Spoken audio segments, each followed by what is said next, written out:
at all the time. And you never know, it could come back around. Yeah. You talk a lot about funding. You talked a lot about funding when I was researching you. And some people jump into funding too quickly, right? And Armanda asked, what's the best avenue to apply for a grant? It's my understanding that new businesses by women, people of color, etc., are encouraged to apply to help with startups. What's your advice to someone who's looking to start up? Okay. Armanda, right? Armanda. So I have two answers for this. The first is I think everybody assumes that they should raise money for the thing that they want to create. And it's fine. Your choice. Yeah. I encourage people to know what you have to do in return for raising that money because somebody expects it back. And when somebody expects it back, you don't have freedom. You owe somebody, right? So before you think about raising, think about whether or not you want to owe, right? Even as I think about my own business, again, I raised $40 million. Now it's easy for like the guy who raised $40 million and sold his company to say all that, which I acknowledge. It's also easy for me to say, look, I'm Stanford educated, like Silicon Valley trained, whatever. I have all these privileges in the world. But I say this because I've experienced it and didn't like it. Yeah. Because it kind of took away that freedom. So first, and I'll get to the kind of funding question in a second, I think it's important for Armanda to think about whether or not she's willing to lose some of that freedom. Because I operate from a place where I am not willing to give any of it, right? Yeah. So my answer to that might not be satisfying to someone who is willing to give some of it up. Now, to kind of raising money, I'll also kind of offer an unsatisfying answer. It's not easy. Yeah. So in the $40 million that I raised, competitors of mine who didn't look like me raised hundreds of millions of dollars. Yeah. Many more folks who looked like me didn't raise anything or couldn't raise anything because the system and the structure is set up to make it difficult, right? So you're starting from a place of difficulty. So let's acknowledge that first and foremost. But there are kind of tools and places out there for, a lot of folks who are probably listening in that they can lean in on. I recently invested in a company called Bags, funny enough. Website is securebags.com. They actually Shameless plug. Work with, I didn't know this question was coming. I know. This is divine. This is how you know. They, and it's a cool company because they work with these like community banks who are looking to offer loans for women and folks of color at competitive interest rates, right? So the reason I'm kind of offering that, and there are a few companies like that, right? But there's one online that you can go and look at and get kind of money relatively quickly, depending on the size of what you need. But the reason I bring that up is because when we think about fundraising, I think a lot of people think about fundraising the way that I did, where there's someone who gets a percentage ownership in your business, right? But there are a lot of community banks that aren't marketing this, that are willing to offer things like low interest rate loans to folks that have a good business and need it for cash flow. And I encourage people to think about raising money in that way too, as opposed to giving up equity for this stuff. Yeah. So, do you want to have freedom? If you want to have freedom, think about bootstrapping.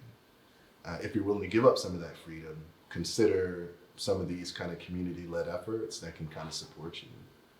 And if you really want to go for it and willing to give up more of that freedom, then you can consider equity, but also know that that's really, really hard to do. It's really hard to do. It's a completely unsatisfying answer, but it's the truth. And I think that's what our audience needs. Sometimes it's not going to be the satisfying answer. It's going to be the answer that's going to help you get to the next level, So on a personal note, you're on Instagram. It's very much like the culture. Your Instagram feed is very much the culture. I get a nice little bit of fashion. I get fun. I get a lot of music, a lot of hip hop, all of the things. But one of the things that really fascinated me is your new bookshelf. You really do know. That's funny. You just put in a whole new beautiful I did. I wanted one my entire life. I could tell. Yeah. I mean, it has a sliding ladder. Yeah, it's super cool. It's cool. You have you bind books. Mm-hmm. That's like a practice of yours Mm-hmm. of binding books. Mm-hmm. So books are very important to you. Mm-hmm. What are you reading? Oh, that's a good question. Right now, I'm reading this philosopher. His name is Rene Girard. I've been obsessed for a while about envy and jealousy because I've had a lot of it in my life. Meaning my being jealous and envious of people that have had a lot of the things that I've wanted. And I wanted to figure out a way to cope with that and kind of tamper it down, right? Like, I'm willing to admit it. Yeah. And I wanted to understand, why do I harbor these feelings, right? Like, when I was growing up, why did I want to get rich? Why did I want the drip, right? Yeah. And Rene Girard, he was a French philosopher. He did some work in Stanford, where his whole work is around desire and envy. And a lot of us think about this idea of desire as a straight line, like the things we want and the objects that we want, we can go attain it. But it really doesn't work that way. The reason we want those things, the car, the drip, the house, whatever, is because there's a model of influence that has those things that you want. Yeah. So it's not about the object, it's about the person who has the object that makes you want the object. Yeah. And it's this kind of crazy profound thing, because when you start thinking about that, you start to think about why you make certain choices in your life. Yeah. Right? And it's something that we're all subject to having. We want to think that we're not envying other people's having things, but we all are. Yeah. And it might feel demoralizing, but there are ways around it. And instead of being led into following these models of influence, you can choose models of influence, right? So, who are the people that don't necessarily desire the things you want, but you desire being how they show up in the world? Yeah. So, one person that I talk a lot about, who I love and respect, woman Rosalind Brewer. She runs Walgreens. Yes, she's we love incredible. her. And I've gotten to know her for a decade. And here's a woman who wonderfully close with her family, wildly successful. Yeah. Gave me a bit of advice a number of years ago. She was asked by one of my colleagues, can you have it all? And she responded to that colleague. She said, yes, just not at the same time. Yeah. And I think about just how she shows up in the world. And look, I'm sure she has nice things or whatever, but I don't think about that. I think about, how can I model my behavior after her? Yeah. Right? So Rene Girard, I've been reading quite a bit over the past few months or so. Rene Girard. Okay, I wrote it down. I love the idea of desire, because I think that's a very honest conversation for you to say that, I've been envious, I've been jealous, and most of us will not admit to it. Yeah. We act like, oh no, I'm not jealous of anybody. Oh no, I'm not envious of anybody.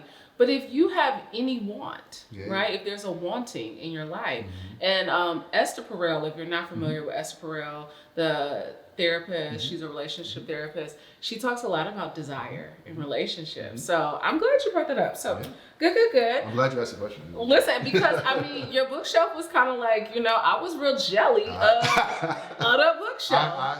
My entire life. Books have such an important They place are. in my life, and I got 2 IKEA bookshelves, so that's why I was really, people have their cars and houses. I'm nah, bookshelf. Because that is the most powerful place in the house. Yeah, it's important. Because I can go and pull anything from there, right? And my son see it. It's exactly. It's when my nephew comes over, he's like, "BB, you have so many books," and it's because BB is always trying to learn something new. Always writing down too. Always.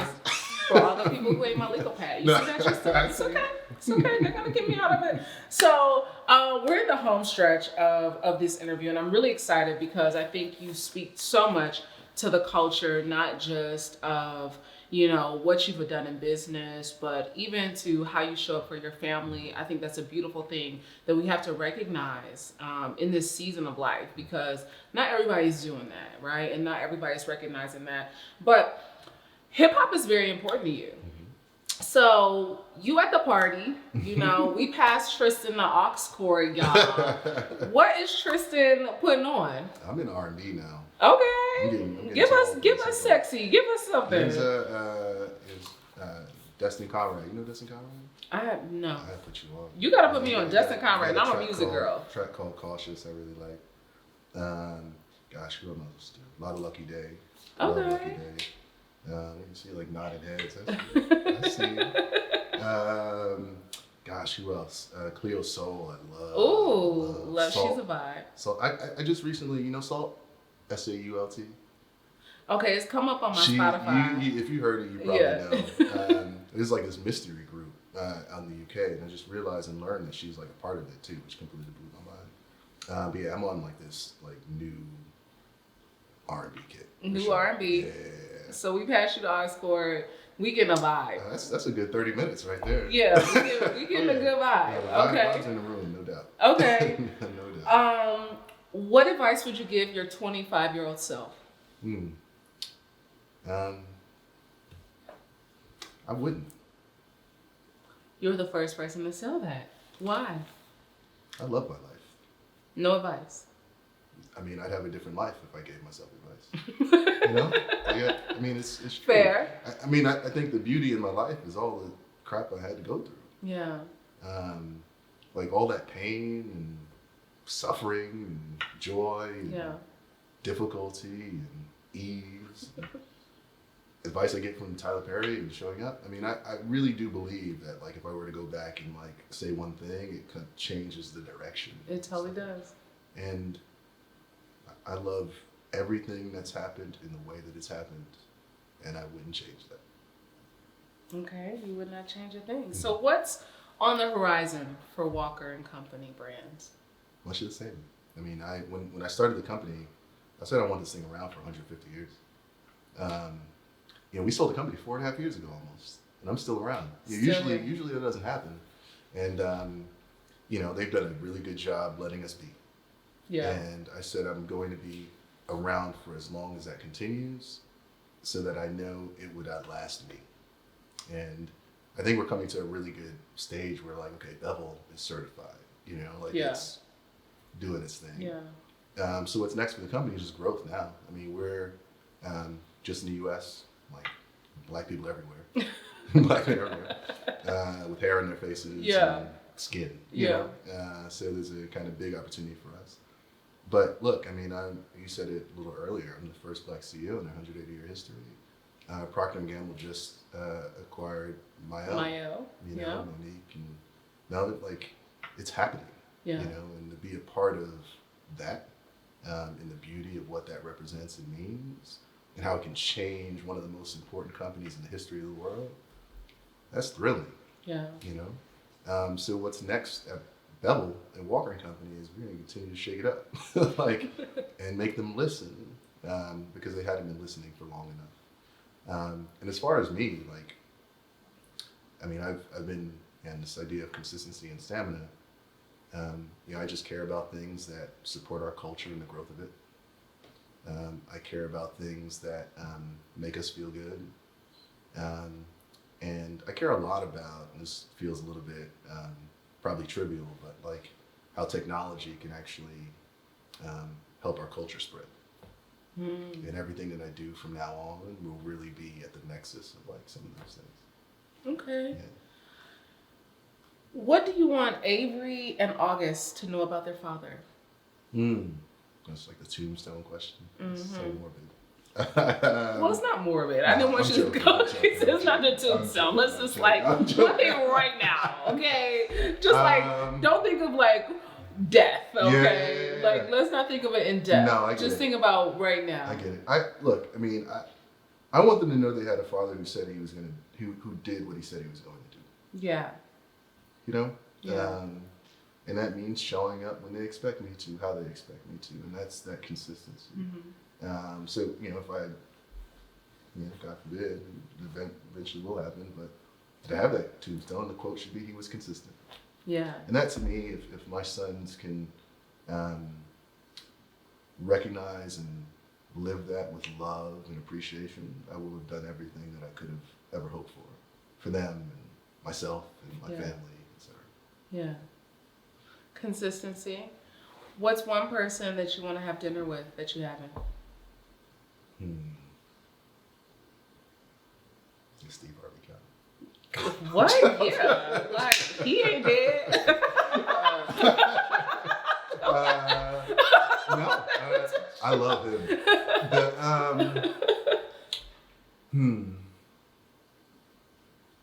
That's a good question. Gosh, I should have anticipated this. You can't anticipate me, Tristan. I know.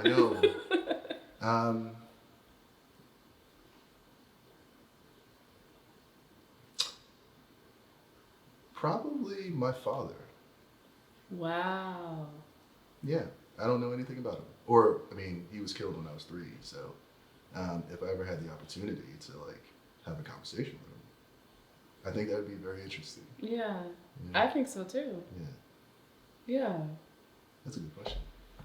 That's gonna take over, the hardest thing question. You're gonna start That's a asking good question. that. Yeah, They're gonna two start questions. asking that. So, Tristan, we actually come to the end of our interview, but for our audience, what final thoughts would you love to leave with our young audience members who are on their journey, traveling through? What would you leave them with? Yeah, I mean, I would say, you want to get a camera?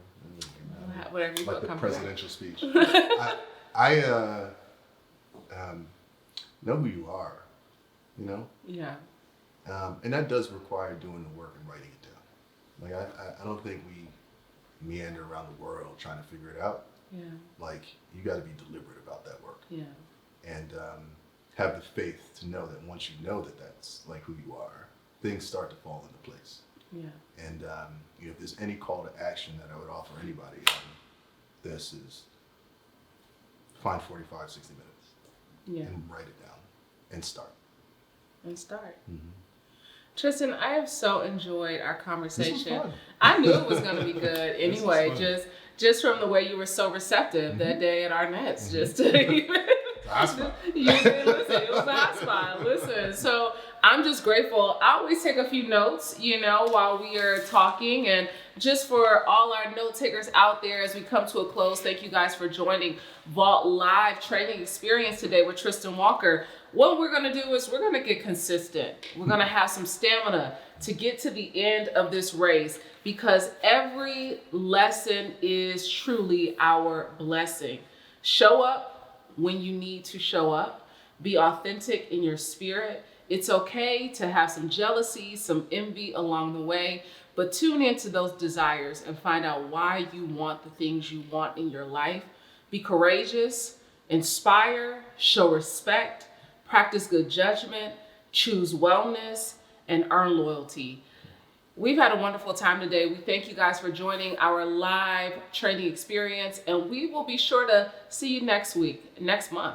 Next month. They want us to do it next week. So we'll see you guys soon. Until next time, subscribe, like, eat well, give a damn, move your body. We love y'all.